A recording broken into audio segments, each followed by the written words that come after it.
Hola, ¿qué tal amigos? Nuevamente con ustedes a través del espacio de El Salvador Today. Estamos transmitiendo en vivo a través del periódico digital Cronio SB en su página de Facebook. Estamos en vivo en Facebook Live y también a través de Twitter en el sistema Periscopio. Así que gracias a ustedes por acompañarnos siempre a través de esta transmisión.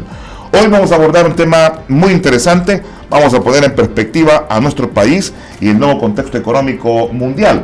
Así también vamos a hablar un poco sobre la situación migratoria en el país con nuestro invitado, porque son aspectos muy vinculantes que en este momento están siendo abordados por diferentes autoridades acá en el país. Y para ello tengo el gusto que me acompañe hoy en este espacio Salvador Today el diputado por el FMLN, Manuel Flores, a quien le doy la más cordial bienvenida. Diputado, qué gusto tenerlo por acá en este espacio. Bienvenido. No, muchas gracias, Edwin. Siempre es un gusto estar contigo, abordando temas de interés nacional e internacional. Y ahora miren este esfuerzo muy particular. No, y te felicito porque realmente esto es lo importante, el emprendedurismo, las opciones distintas de comunicación y la identidad que debemos de tener con nuestro país. Bueno, interesante. Y recuerde que usted también puede ser parte de este esfuerzo periodístico. Yo le invito a que nos pueda escribir. Tenemos dos cuentas de Twitter activadas. Una de ellas es @CronioSB, se lo repito con mucho gusto, @CronioSB, y mi cuenta personal, @Bomborismos. Ahí estamos para que usted se pueda comunicar con nosotros. Y antes de iniciar, quiero comentarle que este espacio, o este bloque del Salvador Today, es gracias a Megablog.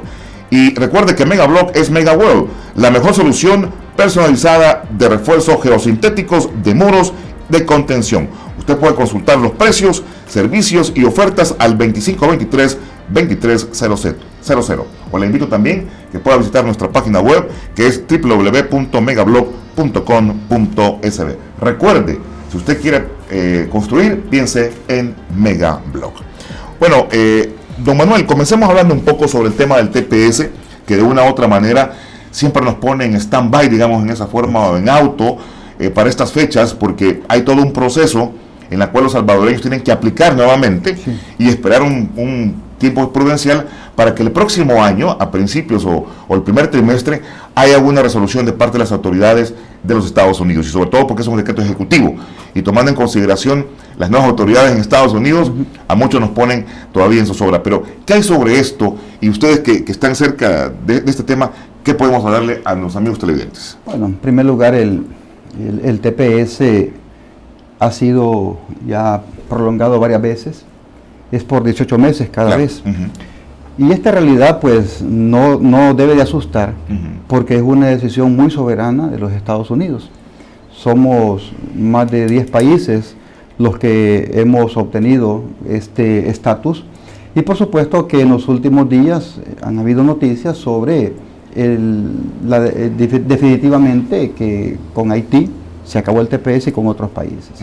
Ante esta realidad, pues hay algunos que quieren sacar provecho político y mezclar una cosa con la otra. Quieren mezclar TPS con el tema de la cooperación, con el tema de Venezuela, y quieren sacar rajas políticas, lo cual al país no le contribuye en nada. Sin embargo, nosotros tuvimos una reunión con el canciller, abordamos este tema, y él nos explicó que la próxima semana hay una reunión con el vicepresidente de los Estados Unidos, con el secretario de Defensa de los Estados Unidos y otra delegación incluyendo al canciller Tillerson, ¿verdad? Ante esto, pues nuestro país anunció hoy que va a enviar al frente de la delegación al vicepresidente Oscar Ortiz, al canciller de la República y a otra delegación del gobierno y del país en su totalidad. ¿Qué se va a abordar? Se va a abordar varios temas, dentro de ellos el Triángulo del Norte.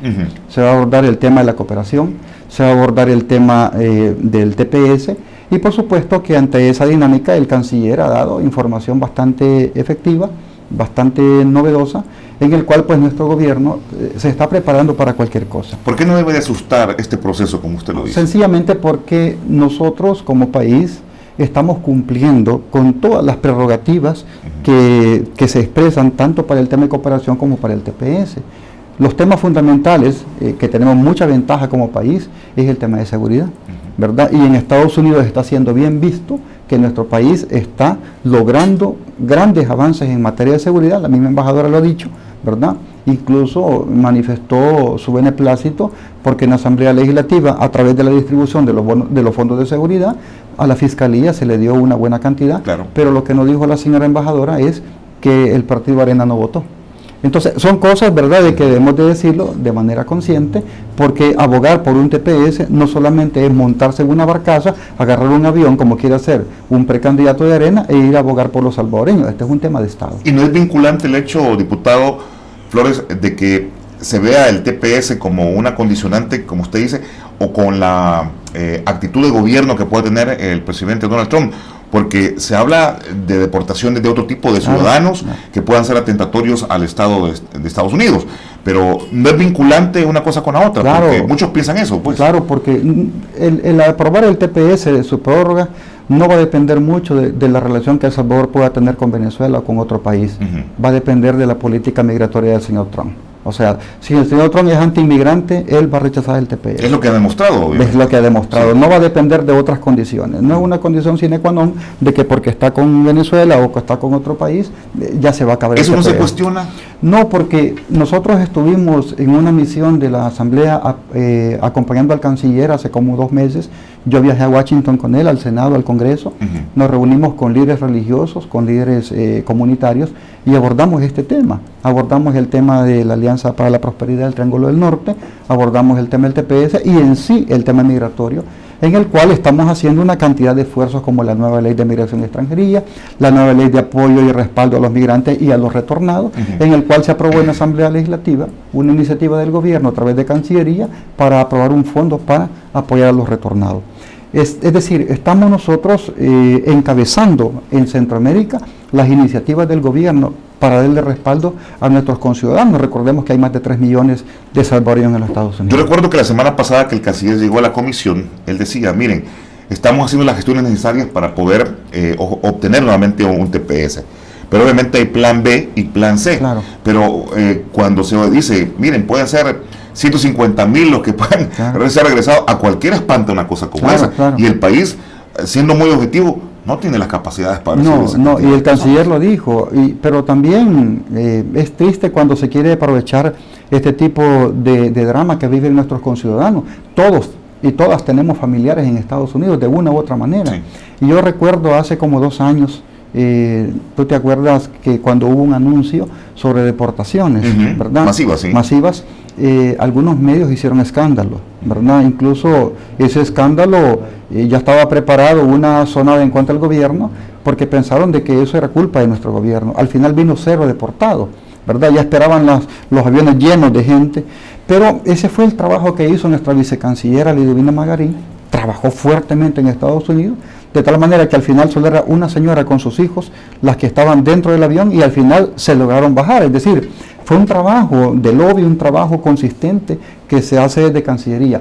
Pero hay un tema que debemos de vincularlo, ¿verdad? El tema del TPS es una cosa, el tema de la cooperación es otra, y el tema de la política de El Salvador sobre las relaciones internacionales con otros países es otra. Entonces, algunos quieren echar todo en una ensalada y confundir a la opinión.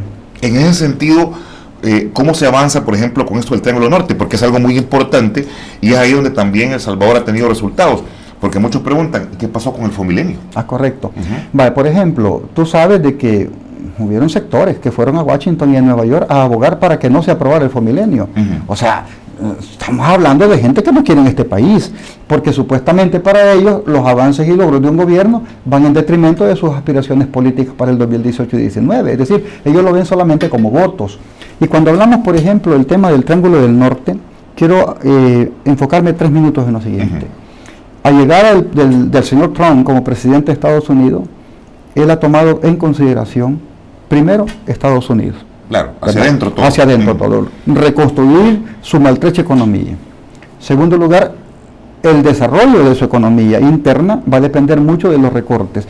Anunció el recorte del 30% de la cooperación a nivel mundial. A nivel mundial. Es decir, estamos hablando que no solo para El Salvador. Algunos ya comenzaron a decir, ya ven, producto de las políticas de El Salvador con Venezuela han recortado. Es falso. Y le voy a dar un dato. De ese 30% de recorte que el señor Trump ha anunciado para todo el mundo, nuestro país, de manera global, solo va a ser afectado por un 13%. Es decir, El Salvador es el menos afectado.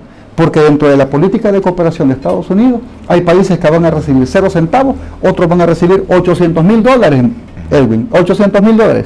Y nosotros vamos a recibir un poco menos, pero es de los países menos afectados. Incluso algunos han querido vincular el tema nuestro con Venezuela, que producto de eso se va a acabar la cooperación. Les voy a dar un dato. Países que votaron en contra de Venezuela se les acabó la cooperación. Esto no es vinculante.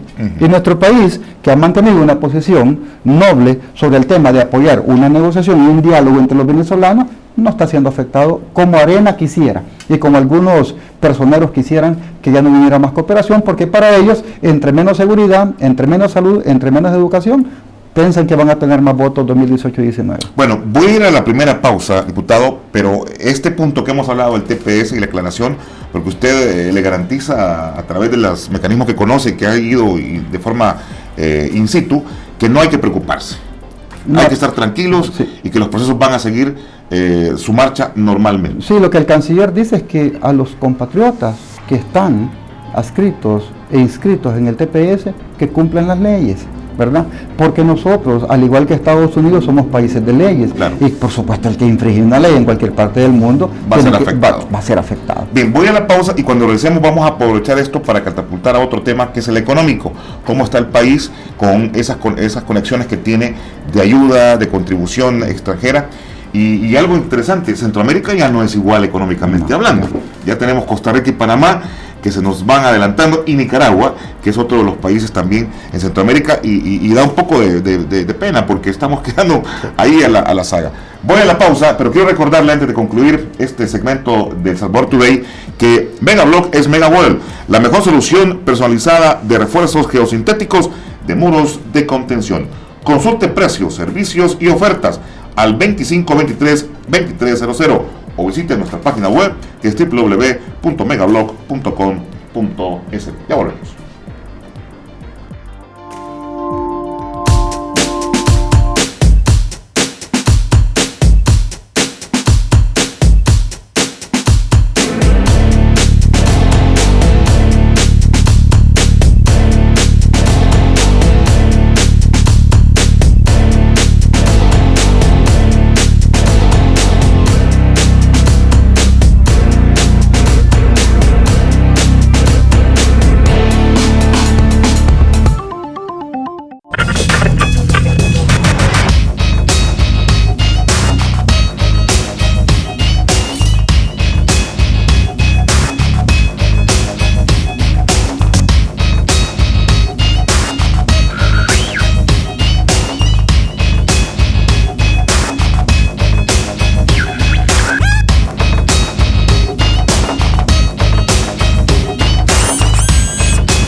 Continuamos, estimados amigos, en el espacio de El Salvador Today. El siguiente segmento es gracias a Socios Salón y Spa. Estamos ubicados en Plaza Ladeiro, San Salvador. Socios Salón y Spa brinda los servicios de la más alta calidad a precios accesibles para toda persona que desea exaltar su imagen. Haz tu cita al 2564-8693. Pregunta por los descuentos. Recuerda, Socios Salón y Spa, cuando pienses en lucir muy bien. En la parte económica, Cuando hablamos de todo esto del TPS, como le decía, asusta. Sin embargo, hay acciones que continúan en el desarrollo económico. El presidente dijo en su informe el 1 de junio de que El Salvador ha crecido en 2.5 más o menos aproximadamente y que vamos adelante. Pero cuando vemos los números en términos generales en Centroamérica, vemos a un Panamá arrasador, vemos a un Costa Rica igual. ¿Qué es lo que marca la diferencia, diputado, usted que conoce este tema regional centroamericano, que no ha permitido que nosotros estemos en lugares como ese específicamente? Hay que ponernos en contexto. Países como Panamá y Costa Rica, la recaudación fiscal es alta. Hay muchos empresarios responsables que están al día con sus cuotas. Aquí no lo hay. Aquí hay muchos que lo evaden. Incluso hay muchos empresarios que son muy responsables y que pagan a tiempo sus cuotas y pagan a tiempo los impuestos. Mira, no solamente los impuestos, hay empresarios que no pagan AFP, seguro social. Por eso te lo digo, se quedan con la contribución, o sea, lo recaudan, lo descuentan de sus empleados y no lo entregan al Estado. Es un robo. Es un robo. Hay evasión, hay robo y hay una cantidad de cosas. Entonces, cuando hablamos del desarrollo económico, no debemos nosotros de confundir los conceptos. La economía de nuestro país ha crecido, recordemos que en el 2009 la encontramos de -0. Y ante esta lógica debemos de enfocarnos sobre las nuevas actividades económicas que el país ha tenido, como por ejemplo la generación de energía fotovoltaica, ¿verdad? A través del sol. Hay nuevas empresas que se han instalado en el país, hay nuevas empresas pesqueras, hay empresas que están haciendo, trabajo de servicios, hay nuevas financieras, y ante esta lógica El Salvador está teniendo un proceso de crecimiento económico tranquilo, ¿verdad? Normal. Pero hay países como Panamá y Costa Rica que se están enfocando más en la atracción de inversiones de otros países y en el caso de China. La semana pasada Costa Rica cumplió 10 años de sus relaciones diplomáticas con China. Eso le permitió tener un flujo de intercambio comercial más amplio, positivo a favor de Costa Rica, y eso precisamente le ha permitido mayor, aceleración en el desarrollo comercial en sus puertos, en sus aeropuertos, mayor turismo, etc. Y el día de antier, por ejemplo, Panamá anunció la ruptura diplomática con Taiwán y el establecimiento de las relaciones diplomáticas con China. El viernes anterior, o sea, 2 días antes o 3 días antes del anuncio, China anunció una inversión de casi 1.800 millones en Panamá, especialmente en el desarrollo del canal. Estamos hablando entonces de que tanto Costa Rica como Panamá tienen otras visiones geopolíticas y económicas. No solamente ven al norte, sino que ven al este, o sea, ven a Asia, ven a Eurasia, ven otros enfoques de inversiones. Creo que El Salvador ya se está preparando a través de la creación del viceministerio para las inversiones que encabeza nuestro compañero José Luis Merino, que se está enfocando en aquellos países con los cuales El Salvador nunca tuvo, ningún tipo de contactos. Estamos hablando de países de Asia, como Irán, Argelia, mismo Qatar y otras regiones que pueden traer inversión a nuestro país. No hay que temer con relaciones con esos países, no hay que satanizarlos. No, porque Estados Unidos tiene relaciones con todos ellos, Rusia tiene relaciones con ellos, Europa tiene relaciones con ellos.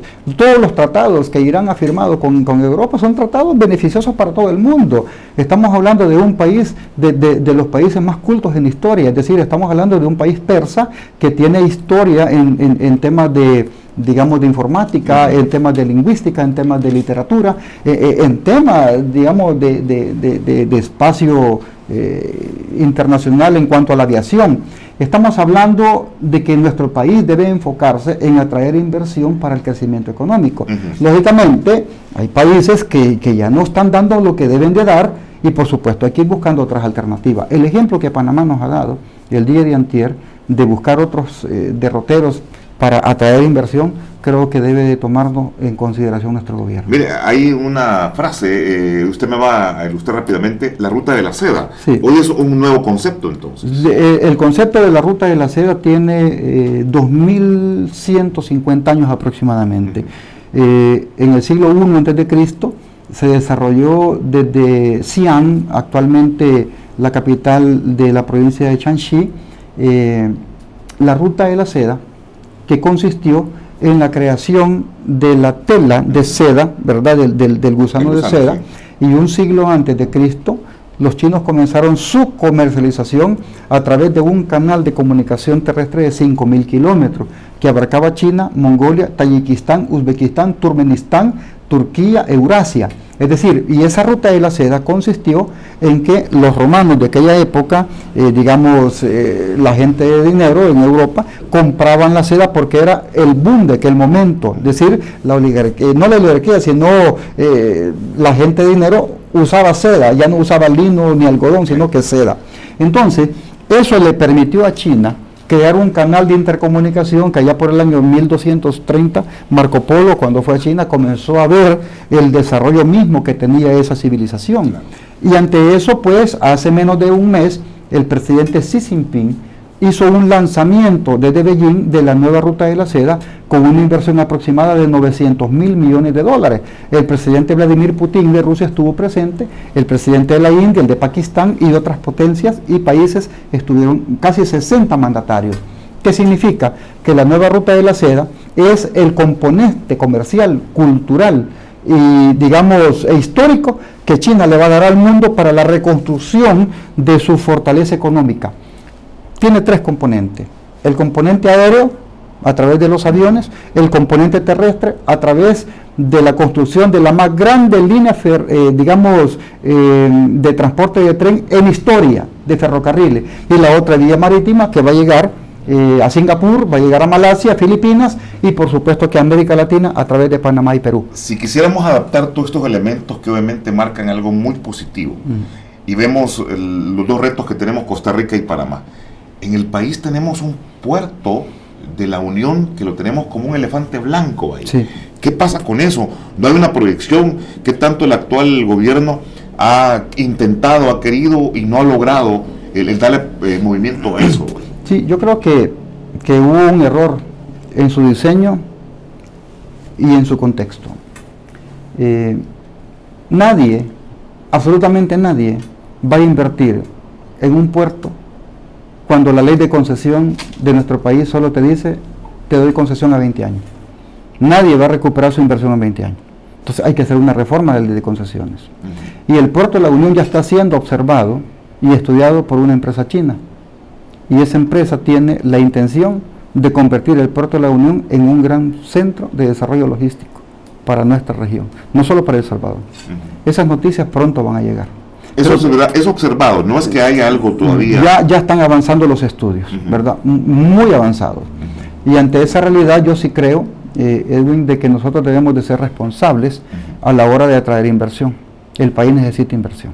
El crecimiento económico se da con empleo, se da con el mejoramiento de carreteras, con el mejoramiento de puertos y aeropuertos, pero nos encontramos en la asamblea que se entorpece un préstamo para mejorar carreteras. Arena no da los votos. Entonces, ¿cómo queremos desarrollar? La empresa privada, desde la NEP, señala de que se hacen los esfuerzos, pero que no hay las normas o las reglas establecidas, o hay empresas que vienen y encuentran una cantidad de impuestos. ¿Cómo está esa parte? Bueno, ¿y qué acaso no quieren pagar impuestos? O sea, cuando comparamos los impuestos que se pagan en El Salvador, comparémoslos con otros países y son bien competitivos.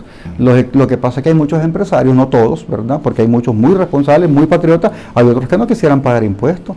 Hay muchos de los empresarios que hablan y solamente opinan en contra, que recuerden que sus centros comerciales y sus establecimientos fueron construidos en lugares municipales y nacionales que fueron concesionados. En comodatos no han pagado 5 por la tierra. Así se han desarrollado, así han obtenido el recurso y no quieren pagar ni impuestos.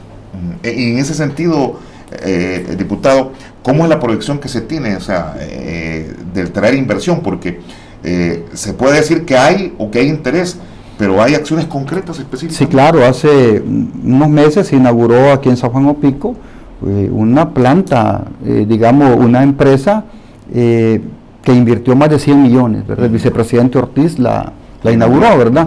Muy poca cobertura mediática. Hoy que El Salvador tiene una de las plantas fotovoltaicas más grandes de Centroamérica, muy poco reportaje. Es decir, es más importante, que nuestra compañera Lorena Peña haya justificado hasta $1 de papaya que compró. Es más importante esa noticia, ¿verdad? Y no los sobresueldos de $17.500, eso no importa, ¿verdad? Pero el desarrollo de muchas empresas ha sido una realidad, pero a veces alguna gente dice, hay empresas que se han ido, pero no dan nombres. no dan datos, solo dicen se fueron, ¿dónde están? Pues? ¿Para dónde? ¿Será falso eso? Claro, ¿y dónde están los datos? Cuando de repente sale el ministro de Economía diciendo lo contrario, si están viniendo empresas, están queriendo instalarse muchas empresas. Entonces, hablar del tema de desarrollo económico también hay que ser responsables, porque que comenzar a crear un ambiente en donde las estadísticas te dicen del que el 53% de la seguridad ha mejorado, otros quieren decirte que no, ¿verdad? Y no. ¿Por qué? Porque les conviene que se piense que aquí en el país hay una situación de inestabilidad para que no venga a invertir nadie, porque eso les conviene para tener votos. No ven a nuestro país como una opción, sino que como votos a la gente, nada más. Son irresponsables, son canallas hasta cierto punto. ¿Por qué? Porque si somos salvadoreños, debemos de enfocarnos todos en atracción de turismo. El ministro de Turismo ya señaló que este año pasado vino más de 1 millón de turistas al país. ¿Y por qué vienen más turistas a El Salvador que a otros países? Porque hay condiciones. Hay condiciones, hay buenos hoteles, hay buena comida, hay buena atención, hay seguridad. Lógicamente quieren generalizar algunos focos que todavía existen en el país de violencia, pero se está trabajando sobre eso. La semana pasada se redistribuyeron los fondos de seguridad. ¿Qué dijeron? Que le habían dado al gobierno tantos millones, y que acaso no es el gobierno el que ve los programas de reinserción, los programas de prevenciones, porque el tema de seguridad no solamente es represión, sino también opciones. Claro. Bueno, voy a hacer otra pausa y cuando regresemos vamos a pasar de este análisis interesante que usted nos ha hecho, centroamericano y mundial un poco, para pasar ya a lo más doméstico, porque me interesa también conocer su punto de vista y análisis sobre toda esa responsabilidad que obviamente se carga, se va a dar a personas en particular, que son candidatos, claro, que van a ser potencialmente funcionarios. Así que, ¿cómo se van a preparar y quiénes podrían ser en este momento? Vamos a concluir este segmento de El Salvador Today, recordándole que Socio Salón y Spa, estamos ubicados en Plaza Laveiro, en San Salvador. Socio Salón y Spa. Recuerde que usted puede acudir y le brinda los servicios de la más alta calidad a precios accesibles para toda persona que desea exaltar su imagen. Haz tu cita al 2564-8693 y pregunte por los descuentos. Recuerde, Socio Salón y Spa, si usted piensa en lucir bien. Vamos al pausa.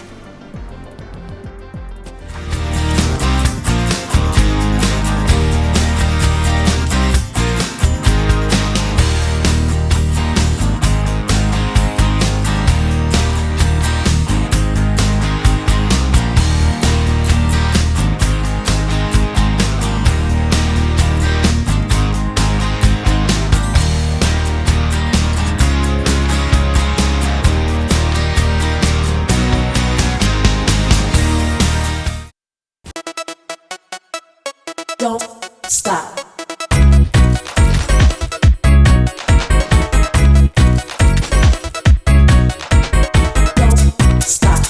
Don't stop. Don't stop. Don't stop. Don't stop. Don't stop. Don't stop. Don't stop.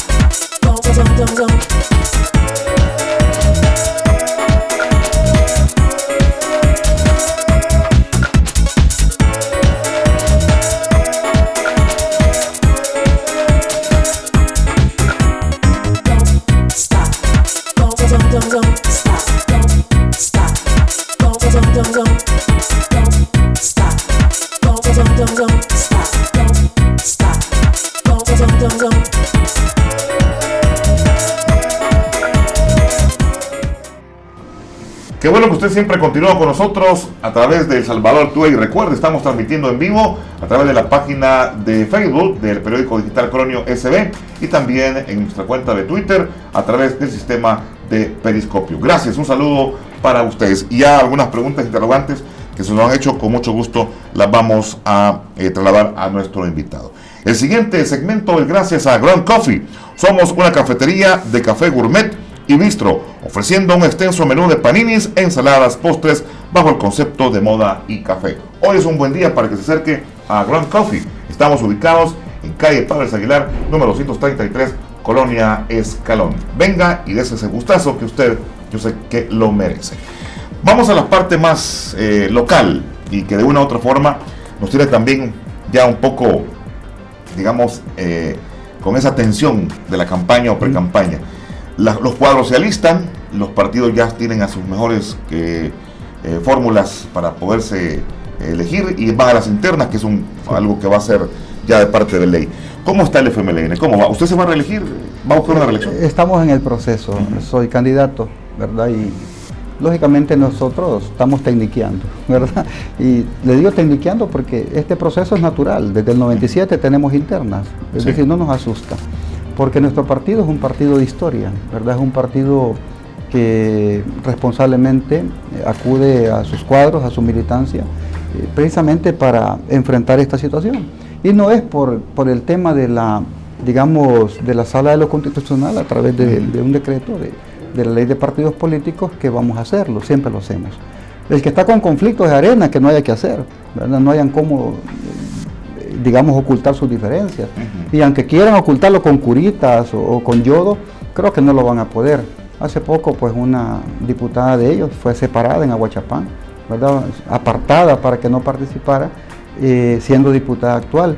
Y lógicamente hay otras cosas de por medio del por qué no la dejaron participar. ¿No hay acciones de dedo, no hay acciones autoritariamente de cúpulas para que vaya alguien en particular? ¿Todo eso no se da? Lo que sucede es que nosotros debemos de entender que cada partido tiene sus estatutos. Claro. ¿Verdad? Y cada estatuto, digamos, se forman sus reglamentos electorales. Nosotros estamos cumpliendo, en primer lugar, la ley de partidos políticos. Y en la ley de partidos políticos dice de que debe de considerarse por lo menos el 30% de mujeres en cargos ganadores. Nosotros tenemos 35, es decir, nosotros eso no nos quita el sueño, ¿verdad? Porque tenemos más allá de los porcentajes. En segundo lugar, para nosotros es un proceso natural de intercambio con la militancia, ¿verdad? En el cual se han hecho propuestas para los consejos municipales, para alcaldes y alcaldesas, para diputados y diputadas. Y lógicamente nosotros estamos compitiendo, ¿verdad? Vamos a someternos al escrutinio de la militancia el día 25 de junio y por supuesto que es un tema muy interno, ¿verdad? Ahí andan algunos queriendo que les demos explicaciones que por qué no se dejó entrar a la prensa a la prensa en total, ¿verdad? A la asamblea, pues es una cosa interna. ¿Cuál es la diferencia con Arena? Los candidatos de Arena fueron a inscribirse con bombos y platillos, con cohetes, con batucadas, payasos, con zancos y con todo lo demás. Y claro, toda la prensa estuvo allí cuando se inscribieron. ¿Cuál es la diferencia? Que los candidatos de Arena representan a los grupos de poder. Ahí se están peleando ya entre ellos. No representan los intereses del pueblo. Representan los intereses de los grupos que lo financian. Es decir, que estamos hablando que si usted va a ver ahorita, en la Asamblea Legislativa hay 4 grupos. Y cada uno representa diferentes intereses. Tengo entendido de que hay algunos diputados como Lorena Peña, Medardo González, y también la compañera Norma Guevara, la fracción, por los mismos estatutos del partido, ya no van a poder reelegirse. Claro. Cuando esto ocurre, ¿qué es lo que ocurre? ¿Qué es lo que pasa más bien con quiénes son los que van a sustituirlos? Porque tengo entendido, yo leí una noticia en un periódico, no recuerdo cuál, que el actual viceministro de Transporte, es falso, el señor secretario técnico de la presidencia, regresarían como diputados. Claro, cuando no tenés información verídica, acudís a la mentira, ¿no? Y han sacado a luz que van a regresar algunos ministros, que va a haber un reciclaje. Eso no es cierto, ¿verdad? Eso no es cierto. En primer lugar, nosotros como diputados del FMLN, diputadas y diputados del FMLN, tenemos como opción 3 periodos, ¿verdad? Y punto. Y entonces, ¿qué significa? Que nosotros como diputados tenemos el aval para buscar la reelección. Entonces, ante esta realidad, salen la compañera Norma Guevara, la compañera Lorena, el secretario general Medardo González, Jacqueline Rivera, el doctor Guillermo Mata, Joalmo Cabrera, Santiago Flores, ¿verdad? La compañera Margarita Rodríguez de San Miguel, salen, ¿verdad? Terminan sus 3 periodos. Lógicamente, tienen que llegar otros compañeros y compañeras, ¿no? Y por lógica tienen que ser del partido, no puede ser de otro lado. ¿Por qué les extraña entonces que pueda regresar Benito Lara? ¿Por qué les extraña que pueda regresar Oreste? No, del partido. O sea, nosotros como FMLN vamos a llevar gente del partido, cuadros del FMLN, que no les extrañe. Así como cuando el compañero Medardo González y la compañera Norma Guevara fueron seleccionados como primer designado a la presidencia y segunda designada a la presidencia, Arena saltó. ¿Y por qué? Pues es normal, obviamente. Que gobierne el frente. Sí, porque obviamente son miembros del partido. Exactamente. Pero ¿cómo se visualiza el FMLN, diputado, para una próxima contienda, tomando en consideración las encuestas? Sí. Y yo también he escuchado una noticia, no sé, usted quiero que me lo aclare, porque no me quedó claro esto, de que el secretario general del FMLN, don Medardo, habría dicho que hay que descalificar algunas encuestas que de una u otra forma no favorezcan tanto al partido. No, es decir, sacan de contexto, digamos, ahí filtraron un memorándum, ¿verdad? Y sacaron de contexto muchos medios, como siempre, las palabras ahí. Pero el diputado Mata dijo que existía ese documento. Lo que sucede, por eso te digo, ¿verdad? Salió ahí circulando en las redes, pero lo que se dijo es lo siguiente: algunas encuestas no toman en consideración algunos datos, como por ejemplo, cuando se mencionó en la misma encuesta de la UCA, ¿verdad?, que el partido de preferencia es el FMLN con el 30.8%, por sobre Arena, que es 29.7%, eso es importante, ¿verdad? Por ejemplo, cuando se dice que el 63% de la población no quiere que el FMLN siga gobernando, pero lo más importante es que el 68% diga que Arena no quiere que regrese, ¿verdad? Punto. Pero ahí pones a que los dos. Sí, claro, pero no estamos hablando de un tema estamos a 8 meses de las elecciones, estamos en un momento que ni siquiera hay candidatos. Dime qué candidato hay ahorita. No, solo mencionan nombres. No hay ni candidatos. No, ni precandidatos. Todos somos ni siquiera precandidatos, ¿me entiendes? Sí, porque todavía tenemos que pasar un proceso a la hora del escrutinio. Podemos llamarnos precandidatos y precandidatas, pero ¿quién es candidato? En la encuesta ahí se habla ya de candidatos a la presidencia. A nosotros no nos importa todavía ese proceso. Vamos a elección de alcaldes y diputados. Que Arena ya quiera meter en la palestra y muchos medios financiados por ellos, que ya quieran sacar un nombre allí y estirarlo por todos los medios. Ya no estira, de un momento que se rompe. ¿Me entiendes? Entonces, lógicamente, hay encuestas que tienen sobre la base resultados muy interesantes, pero no los dicen. Por ejemplo, el tema de la microeconomía. Casi el 54% dice que está igual o mejor. Sí. La microeconomía de la gente. Lógicamente, comenzás a meter otros temas que no vienen sobre la base de la evaluación de los 3 años de gobierno, y eso es lo que vemos. No es que no sirvan, sino que hay datos que los han ocultado. No escondido, ocultado. Es posible que tal vez por el tiempo no los hayan sacado. Pero no es responsabilidad de las casas que hacen estas encuestas, sino que de la difusión de la misma. Sí, pero porque cuando ellos han desarrollado sus encuestas. Exactamente, pero cuando tú sales, por ejemplo, dando los detalles de la encuesta, hay datos que no los dices, sino que sacas lo otro. Por ejemplo, ¿por qué no dicen los partidos están en crisis? Revisen todas las encuestas de toda la vida, revísenlas. 8 meses antes de las elecciones, siempre no pasamos de 20 puntos. Cuando los eventos electorales se aproximan, ya salen los candidatos a consejos, alcaldes, diputados, diputadas, ya la gente comienza a tener mayor efervescencia, porque así es la política. Lógicamente, en un sistema de partidos políticos, ¿verdad?, hay gente que quiere acabarse los partidos. Y cuando se quieren acabar los partidos, puede pasar lo de Guatemala, donde no hay ley. Ahí, o en Guatemala hay narcotraficantes que han financiado campañas, y está comprobado.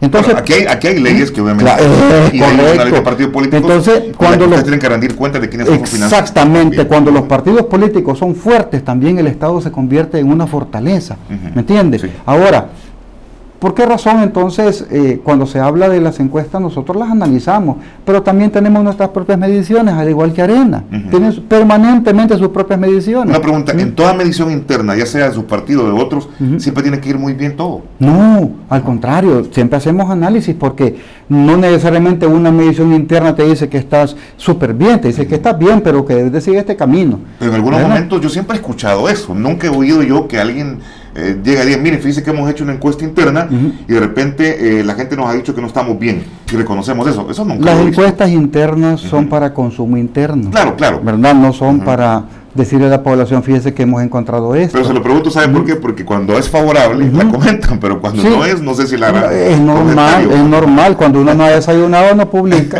¿verdad? Entonces, tal vez lo inviten a comer. Entonces publíquelo. Entonces, ante esa lógica, yo sí creo que cada uno tiene su estilo, ¿verdad? Bueno, sí. Y lógicamente, y como lo repetimos, la mejor encuesta es el día de las elecciones.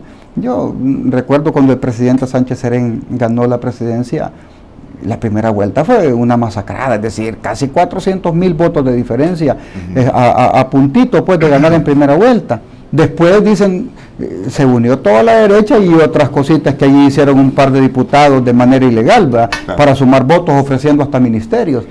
Aún así le ganamos, ¿verdad? Y le ganamos a toda la derecha unida. ¿Usted cree que cualquiera de las dos opciones que puedan haber, ustedes y el Partido Arena, si no llegan a alguno de los dos a gobernar, este país no avanzaría? Porque me da la impresión que hay una polarización bastante fuerte en este momento. Lo que sucede es que la polarización depende también de los conceptos mediáticos. No de la actitud de los Te digo, vinculados. de todos, ¿verdad? De todos.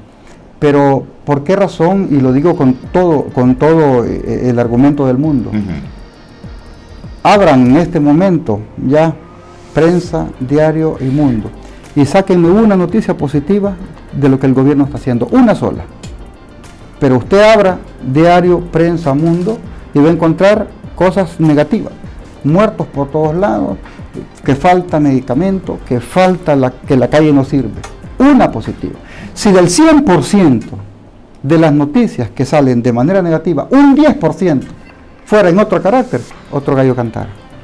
O sea, es obvio que hayan cosas negativas, pero Claro, también hay cosas positivas. pero que ya raye el disco.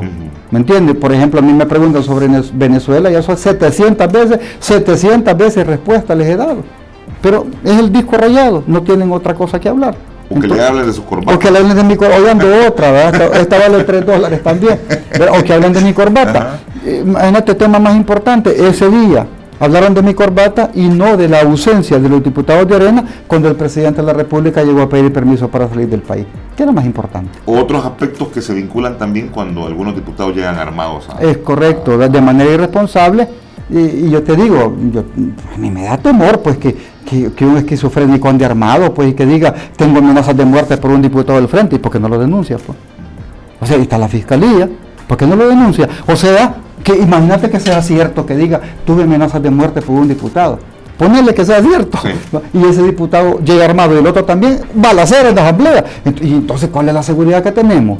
No hay argumentos. Primero dijo que porque tenía, con la gente afín al FMLN, tenía miedo que lo atacaran y Sí. llegó la mecha ahí. Y después dijo que porque un diputado lo había amenazado a muerte, que diga el nombre. Si lo han amenazado a muerte, que lo demande.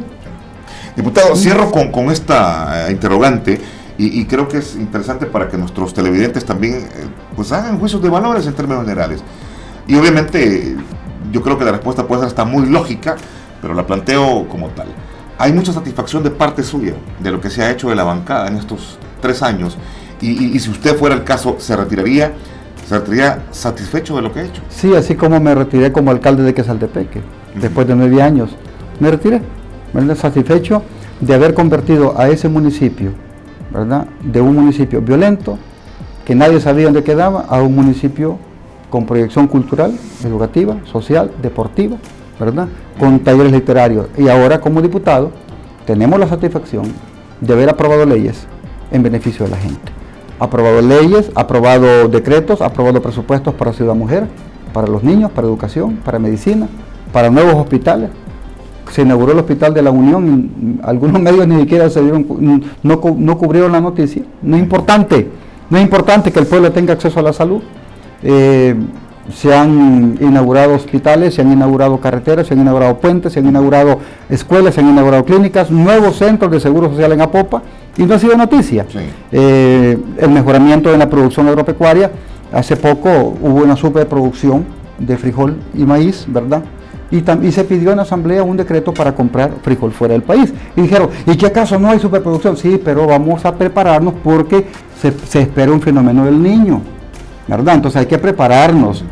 Y si usted no tiene ese decreto, no puede comprar cuando haya emergencia. Entonces nosotros tenemos la capacidad de adelantarnos a los acontecimientos. Dios mediante, no existe ese fenómeno. Claro. Y si ese fenómeno no existe, ¿para qué vamos a comprar? En medio de toda esa satisfacción hay algunos sinsabores que no obstante, usted como legislador, porque no es lo mismo ser alcalde que legislador, hay más autonomía como alcalde, obviamente, Sí. porque usted tiene que deberse a una verticalidad del jefe de fracción y del mismo partido.